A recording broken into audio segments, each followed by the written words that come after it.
Doc, allergic po si baby sa current antibiotic niya. Dapat po bang itigil? So, paano malaman na allergic yung bata doon sa antibiotic niya? Iba-ibang bata, iba-iba yung manifestations ng allergy to antibiotics. But most of them, ang manifestations karaniwan rashes. And depende sa bata, may bata talagang sensitive na talagang pantal-pantal, hives and flares na makakapal. Yun ang possible na ano. Yung iba naman parang pinpoint lang around the mouth. Meron naman as days goes by, akala na pag hindi napansin yung rashes sa katawan, pwedeng severe na namamaga talaga yung mukha. So yun. So depende sa reaction ng bata, iba-iba yung severity of manifestations. Pero yun, it may start as parang pinpoint na mga rashes na pula-pula na makate around the mouth.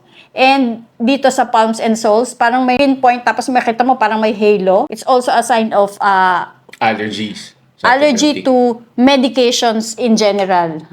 Kasi minsan hindi siya antibiotics pero allergic siya. Pero yun, start as parang patsi-patsi or pula-pula lang na maliliit or na parang buwang araw. Tapos pwede talagang maging severe na kumapal na mamaga yung muka. Meron akong nakitang ganun. Hindi lang basta Yes. medicine in general. Yes, and it may be minsan, yung first instance na binigay mo yung gamot, wala naman siyang reaction. Tapos, yung subsequent, dun lumalabas yung reaction. Merong immediately, nagre-react na agad, within 30 minutes. Meron naman after 1 day or 2, tsaka lang lalabas yung rashes. So, depende talaga sa nag-i-evaluate para sabihin it is an allergy. Mind you also that there are viral infections na pag binigyan mo naman siya ng antibiotic, parang nilalabasan naman lalo ng rashes. So, merong ganong klase ng mga viral infection. So, the doctor has to really look into it kung talagang yung rashes is really due to antibiotic Sa medicine. So, syempre, ang palaging sagot doon is really remove the medicine na nagkukos ng allergic reaction. Kasi ayaw mong lumala yung allergic reaction. Kasi ngayon nga, meron, pag hindi napansin yung allergies, talagang namamaga yung buong mukha na akala namin merong nephrotic syndrome yung bata.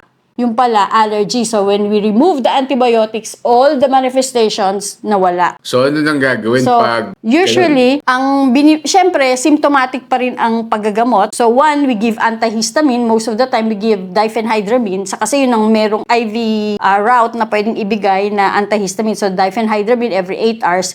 And then, kung hindi mag-improve with diphenhydramine, sinasabayan na namin ng mga IV steroid like, yung hydrocortisone. So, hydrocortisone is one of the IV meds na pwede namin ibigay in severe forms. Pero most of the time, antihistamine, oxygenation, kung nahirapang huminga, bantay ang bata kasi lalo na kung namamaga yung muka, pwede magkaroon ng anaphylactic reaction which is hirap ng paghinga. So usually ba pag kunyari papalitan ng gamot, dapat ba within, pwede bang at home yan or dapat sa hospital ba yan or... So, depende sa manifestations. Yung mga mild reaction lang na pag binigyan mo ng diphenhydramine or cetirizine na wala, so definitely hindi nakakarating ng hospital yan. So, monitoring lang, constant update with the doctor habang binibigyan ng gamot. Pero kung namamaga yung mukha, tapos buong katawan ang rashes, definitely, kailangan sa ospital yan ginagamot at minomonitor. Kasi ngayon nga, pwede magkaroon ng severe anaphylactic reaction na mahirapang huminga. Ano yung anaphylactic reaction? Yun yung nahihirapang huminga na. Kasi namamaga na pati yung respiratory passage, pati yun, hirap. So hindi yan yung pag may allergy siya doon sa antibiotic, ikaw lang yung magpapalit. Dapat talaga yung doktor yan.